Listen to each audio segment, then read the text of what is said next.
सध्या देशात काय चाललंय असा ज्वलंत प्रश्न आपल्या सगळ्यांसमोर निर्माण झालाय।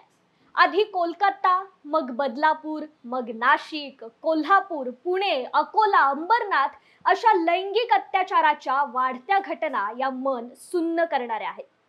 पण अशा एक दोन नाहीत तर हजारो घटना देशात दररोज कुठे ना कुठे घडत असतात। दुर्दैवाची गोष्ट मात्र अशी की यामधल्या काही घटनाच आपल्या समोर येतात आणि ज्या घटना आपल्या समोर येतात त्यावर देशभरात चर्चा होते, संताप व्यक्त केला जातो, सरकारकडून आश्वासन दिलं जातं की आरोपीला कठोरात कठोर शिक्षा देण्यात येईल। पण खरंच आरोपीला कठोरात कठोर शिक्षा होते का हा प्रश्न नक्कीच निर्माण झालाय। कारण जर कठोर शिक्षा होत असेल तर मग आपल्या देशात अत्याचाराच्या घटनांमध्ये एवढ्या मोठ्या प्रमाणात वाढ का होतीये?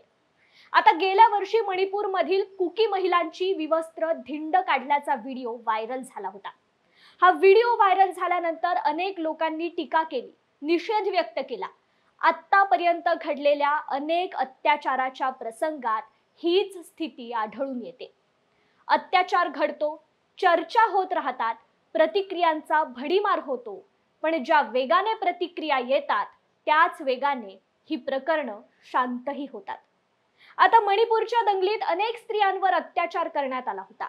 आतापर्यंत त्या आरोपींना फाशीची शिक्षा व्हायला पाहिजे होती, ती झालीये का?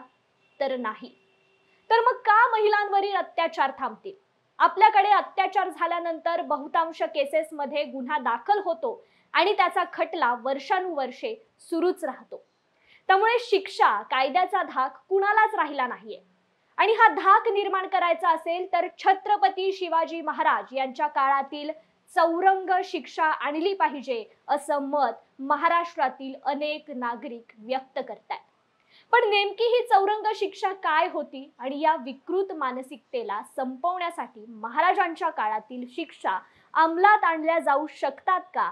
आज आपण या सगळ्याबद्दल बोलणार आहोत, त्यामुळे हा व्हिडिओ शेवटपर्यंत नक्की बघा। नमस्कार, मी कृपा सपकाळ आणि तुम्ही पाहताय न्यूज अनकटचा विषय काय हा कार्यक्रम। भारताला स्वातंत्र्य मिळून 78 वर्ष पूर्ण झाली आहेत।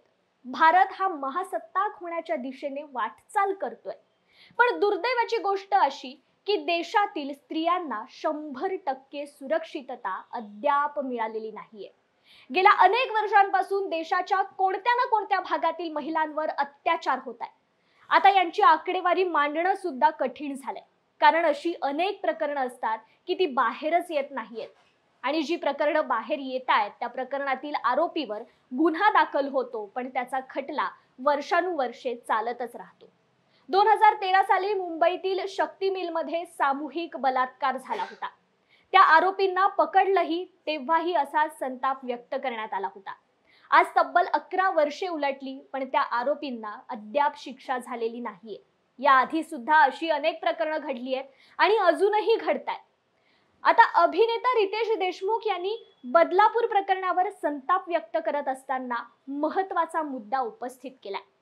राक्षसी कृत्य करणाऱ्यांना कठोरात कठोर शिक्षा झालीच पाहिजे, त्यासाठी रितेश देशमुख यांनी छत्रपती शिवाजी महाराज यांच्या चौरंग शिक्षेचा दाखला दिलाय।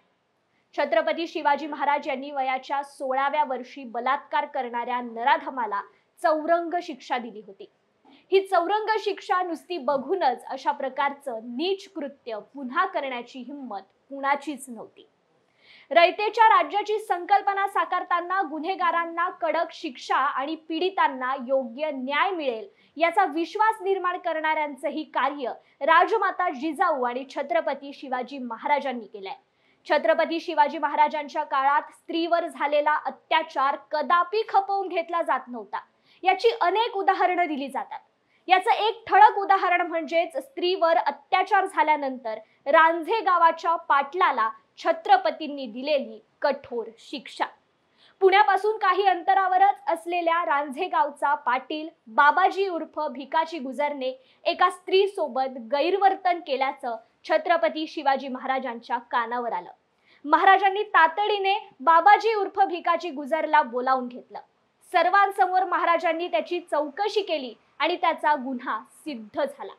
हा गुन्हा इतका गंभीर होता की यासाठी जर साधी सुधी शिक्षा दिली तर रयतेत उठसूट कोणीही हे दुष्कर्म करेल याची महाराजांना जाण होती. तेव्हा त्यांनी चौरंगाची शिक्षा देण्याचं फरमान दिलं होतं. महिलेसोबत केलेल्या दुष्कर्माबद्दल आरोपीचे हातपाय कलम करण्यात आले होते. हातपाय कलम केल्यानंतर जखम तेलात तळल्या जायच्या. त्यामुळे नसा बंद होऊन रक्तस्राव तर थांबायचाच, पण तो व्यक्ती मरत नसायचा. त्याने महिलेसोबत केलेल्या दुष्कृत्यामुळे त्याला आयुष्यभर तळमळत ठेवायचं, पण त्याला मृत्यूदंड द्यायचा नाही. आयुष्यभर हे सर्वांसमोर उदाहरण म्हणून राहील की तुम्ही जर महिलांवर अत्याचार केला तर तुम्हालाही अशीच शिक्षा होईल. स्त्रियांवर अत्याचार केल्यास त्याचे परिणाम काय होऊ शकतात याचं उदाहरण सर्वांसमोर राहावं म्हणून छत्रपती शिवाजी महाराज यांनी चौरंग शिक्षा सुरू केली होती. छत्रपती शिवाजी महाराज यांच्या राज्यात चौरंग शिक्षेचा हाच धाक होता. त्यामुळे महिलांकडे कुणीही वाकड्या नजरेनं तेव्हा पाहत नसायचं. महिलांवर अन्याय अत्याचार करणाऱ्यांची शिवरायांनी कधीच गय केली नाही. महिलांनाही जगण्याचा, सुरक्षित राहण्याचा, व्यक्त होण्याचा अधिकार आहे. त्यामुळे त्यांच्यावर अन्याय करणारा स्वकीय असला तरी शिवरायांनी त्याला कठोर शिक्षा दिली आहे. पोटी मुलगाच जन्माला यावा अशी अपेक्षा बाळगणारे अनेक लोक आजही आहेत. वंशाला दिवा मुलगाच असतो असं समजणारेही लोक आहेत. महिलांचा अनादर म्हणजे शूरपणा वाटणारे महाभाग सुद्धा आहेत. अशा अनिष्ट परंपरा नष्ट करण्यासाठी छत्रपती शिवाजी महाराजांच्या महिलांबाबतच्या धोरणाची आजही गरज आहे. आपल्या राजकीय, धार्मिक विरोधकांच्या महिलांचा देखील आदर, सन्मान, संरक्षण करणं हेच खरं शिवकार्य आहे. मुलींच्या जन्माचे स्वागत करणं, त्यांना संधी देणं हेच खरं शिवकार्य आहे. राजकीय लढा चालूच राहील, पण त्या राजकीय लढ्यात देखील विरोधी बाजूच्या महिलांचा सन्मान करणं हीच खरी शिवभक्ती आहे. बदलापूर, कोलकाता, लातूर, पुणे या ठिकाणी झालेल्या अत्याचाराच्या घटना सुन्न करणाऱ्या या घटनेमुळे महिला, मुली राज्यात सुरक्षित आहेत का असा सवाल उपस्थित होतोय. कारण देशभरात वारंवार अशा घटना घडतायत. त्याचं प्रमाण वाढतच चाललंय. आरोपींना कायद्याचा धाक राहिलेला नाहीये का असा सवाल उपस्थित होतोय. अशा गुन्हेगारांना महाराजांच्या काळातील शिक्षा दिल्या गेल्या पाहिजेत का असा सवाल सामान्यांच्या मनात आला तर त्याला चुकीचं ठरवायला नको. तत्पूर्वी इथेच थांबूयात. असे अनेक मुद्दे घेऊन आम्ही पुन्हा भेटू. तोपर्यंत तुम्ही पाहत रहा न्यूज अनकटचा विषय काय हा कार्यक्रम.